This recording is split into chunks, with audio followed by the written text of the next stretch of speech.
এই 2-3 দিন আগে আমি 30টা রোজা রয়েছি নামাজ পড়ছি, তারপরে দায়িত্ব সেখানে কোনো জ্ঞানদাম নয়। আমি কইছি যে ঈদের নামাজ জন্য ভালোভাবে পড়তে বৃষ্টি নেই, বৃষ্টি হয়েছে ছিলাম পিজি একসময়, আপনি কি করেন বড় ডাক্তার আমি দিয়েছি আপনি তাহলে আপনার কোন দেবতা বানাইছে?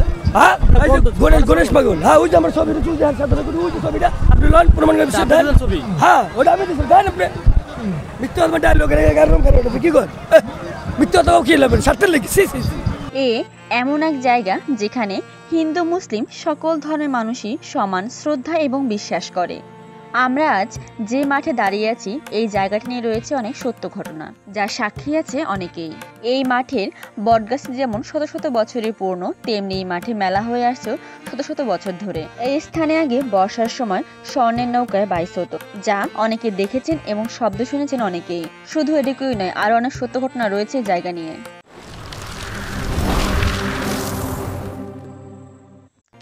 আমরা আজকে যে মেলায় দাঁড়িয়ে আছি এই মেলাটি দেখতে অনেক সাধারণ হলেও এই মেলাটি হওয়ার পিছনে অনেক অসাধারণ কারণ রয়েছে। সেই কারণগুলো সত্য কি মিথ্যা তার প্রমাণ আপনি নিজেই পেয়ে যাবেন এবং সেটা আপনি বিশ্বাস করতে বাধ্য, কারণ এখানে মা গঙ্গার বাস। এটি শুনতে আমরা হিন্দু ধর্মাবলম্বীরাই নয়, মুসলিমরাও বিশ্বাস করে, যার প্রমাণ আজকে আপনারা সামনাসামনি দেখবেন। তাই হিন্দু মুসলিম কেউ ভিডিওটি স্কিপ না করে সম্পূর্ণ দেখুন আর কমেন্টের মাধ্যমে জানান আপনার মতামত। আর এই জায়গাটির বাস্তব সত্যর ব্যাপারে সবাইকে জানাতে অবশ্যই ভিডিওটি শেয়ার করবেন। প্রথমেই চলে যাব আমরা সেই বটগাছের কাছে যেখান থেকে এই ঘটনার সূত্রপাত হয়। আর এখানে এই মেলার সূত্রপাতের ঘটনা প্রথম থেকে বিস্তারিত শুনবেন। সম্পূর্ণ ঘটনা শুনবো আমরা তার কাছ থেকে যারা প্রতি বছর এখানে এই বটগাছের পুজো করে থাকে।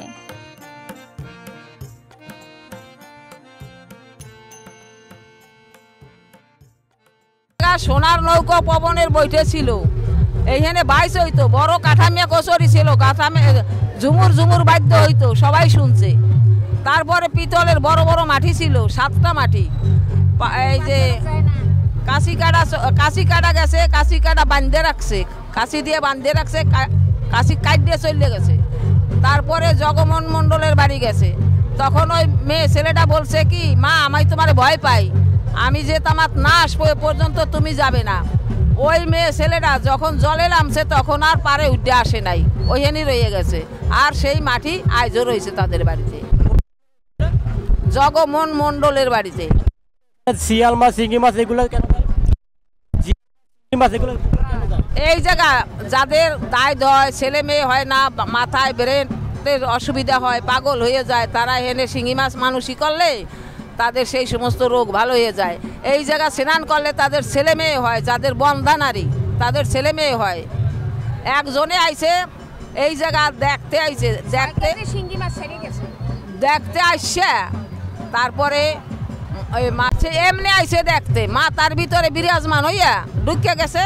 তারপরে তারে দিয়া মা গঙ্গার ওই যে মূর্তি গড়াইছে, মূর্তি গড়াই দিতে হইছে তার। পরীক্ষা দিলে পর সে পাস করছে, এমএ পাস করছে। এখন এমএ পাস করে তখন আবার হিন্দু মন্দিরে করছে, কয় কি দাদা আমি এমএ পাস করছি, মা গঙ্গা আমার আশীর্বাদ করছে। এখন আমরা শুনবো একজন মুসলিমের কাছ থেকে যিনি মনে প্রাণে বিশ্বাস করেন মা গঙ্গাকে এবং তিনি মুসলিম ধর্মের পাশাপাশি হিন্দু ধর্মকে বিশ্বাস এবং শ্রদ্ধা করেন। এই মেলাটা অনেক দিন থেকেই মেলে, আমার বাপ দাদারা, তারপর আমার দাদি দাদা সব এখানে অনেক অর্থ সম্পত্তি ছিল। হিন্দু বাসকে কাছে কেটে নাম হয়েছে, ওই জায়গায় গেছে, ওই লোনটা আনো রয়ে গেছে। আর এখানে সোনার নাম হ্যাঁ দেখাইতে পারবেন ওটা? এই জলটা এত অষ্টশিল্পন্ন হয়েছে, 18 কোনোদিন তলায় নাই, একভাবে জলটা রয়ে গেছে, একভাবে। এই কথাটা সত্যি। আর এই বড়তলা বট গাছটা অনেক দিন মেলাটা মেলে, অনেক দিনে চৈত্র মাস দিনে যায়, ওদিনই মেলাটা মেলে। এটার সত্য অনেক কিছু আছে, যে যা কিছু মানত করুক এটা ভালো হয়। কেউ শিং মাছ ছাড়ে, কেউ ওই দাউদ হয়, দাউদের লিগে ভালো হয়। সব কিছু এনে যদি চায় সব কিছু বলছে, সব কিছু সত্যি, এদের কোনো মিথ্যে কথা নেই। এই মেলা পূর্ব যে মেলছে আরো মেলবে, আগামীতে আরো 2বার মেলার চেষ্টা করবো আপনাদের সাথে। এই জমি যে স্থান দিয়ে পিতলের বড় মাটি চলে গিয়েছিল সেই জায়গায় এখনো বিশাল দাগ রয়ে গিয়েছে, যা দেখাতে উনি আমাদের এখন নিয়ে যাচ্ছেন। উনি এখন যে জায়গায় দাঁড়িয়ে রয়েছেন ঠিক ওই জায়গা দিয়ে পিতলের বড় মাটি চলে গিয়েছে। গণেশ পাগলের বড় বড় মন্দির আছে না, কদমবাড়ি, জলা কদমবাড়ি, ওরি একদিন আমি রাইতে ঘুমাই রয়েছি, স্বপ্নে দেখছি তারে, দেখা আমার সেন্স ছিল না। 2003-2002 সত্যি কথা আপনাদের মানুষের জিগান, তখন আমার সেন্স ছিল, তখন আমি পাগল করছি, তুই যা বলবি তাই হবে। আমি এটা পাগল বলছে? হ্যাঁ পাগল হচ্ছে। তখন আমার ভিতরে এসে গেল, না আমি এদিকে যাবো কেন, এই যে আমার ভিতরে ঢুকছে। তখন আমার স্বপ্নে দেখাইছে যে এইদিকে কিছু যে টাকা পয়সা আছে, তুই ওইটা আস্তে আস্তে তুই তুই আয়। আমি বাড়ি এসেছি, ওই সময় ইটের রাস্তা ছিল এখানে, অত ফরওয়ার্ড হয় নাই। 2003-2002 কথা ঠিক আছে। তারপরে আমি যেগুলি কইছি যে মাওয়া ব্রিজ হবে, ও ঘরে ঘরে এলপি গ্যাস হবে, কারেন্ট হবে, ফ্রিজ হবে, সব হয়েছে। তো আমার ভালোবাসে, আমি যে বাঁচবো কেউ নেই। আমার এই যে দেখ এই বিষয়টা, এই যে দেখ আমার চাম্মুকে চালে তালা দিয়ে রেখেছে, আমি তালা ভেঙে বেরিয়ে গেছি। তালা মারছিল কারা? ওই যে আমার বাপটা স্যার মারছিল যে কেন তো পাগল হয়ে গেছে, এই যে দেখ বিশ্বাস তো করেন 2003-2002 এত ফরওয়ার্ড রাস্তা এটা ছিল পাকা, এইটি রাস্তা ছিল কত 70 মাওয়া ব্রিজ কেউ করে নাজবুল ঘোষণাতে ছিল যে মাওয়া ব্রিজ হবে 50 ঠিক আছে। আমি বলছি মাওয়া ব্রিজ হবে 2022 সালে চালু হয়েছে, কয়েক কথা ঠিক না বেটি?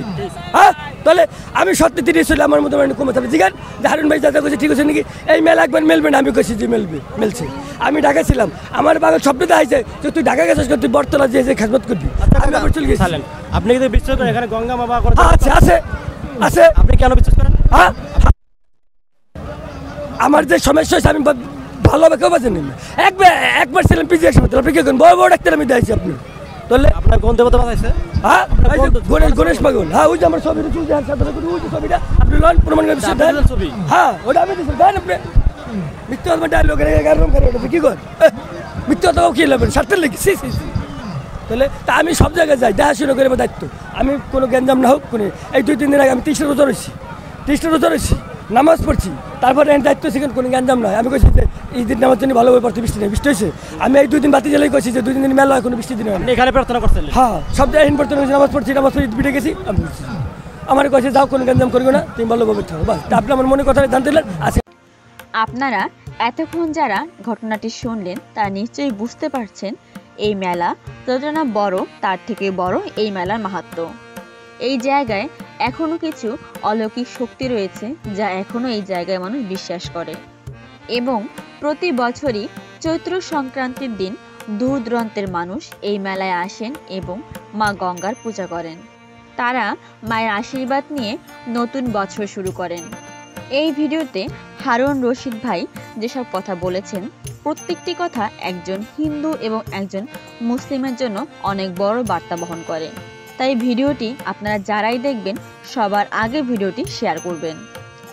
এরপর কমেন্টে লিখবেন ভিডিও সম্পর্কে আপনার মতামত। আমরা প্রত্যেকেই নিজ নিজ ধর্মকে অনেক ভক্তি এবং শ্রদ্ধা করি, এবং পাশাপাশি আমাদের অন্য ধর্মকেও সমান শ্রদ্ধা এবং সম্মান করা উচিত। হারুন রশিদ ভাই এমন একজন মানুষ যিনি নিজ ধর্ম সঠিকভাবে পালন করেন, পাশাপাশি অন্য ধর্মকেও সমান সম্মান করেন। তিনি 30 রোজা রেখে রমজান মাসে ফরজ কার্য সঠিকভাবে পালন করেছেন। পাশাপাশি স্বপ্নে তাকে গণেশ পাগল যে দায়িত্ব দেয় সেই দায়িত্বও সে সঠিকভাবে পালন করে। এভাবে যদি প্রত্যেকটি মানুষ নিজ ধর্মের পাশাপাশি অন্য ধর্মের প্রতিও সহনশীল হয় তাহলে সমাজে কোনো দাঙ্গা হাঙ্গামাই থাকে না। তাই ব্যক্তির স্বার্থে হোক বা সমাজের স্বার্থে অবশ্যই সকলে ভিডিওটি শেয়ার করবেন। ভিডিও শেষ পর্যন্ত সাথে থাকার জন্য সকলকে অনেক অনেক ধন্যবাদ। ভিডিওটি দেখে যারা পেজটিকে ফলো করেছেন তাদেরকে আন্তরিকভাবে ধন্যবাদ জানাই।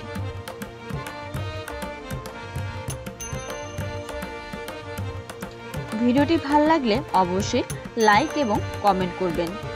নমস্কার সকলকে, শুভ নববর্ষ। সকলের জন্য নতুন বছরের অনেক শুভকামনা।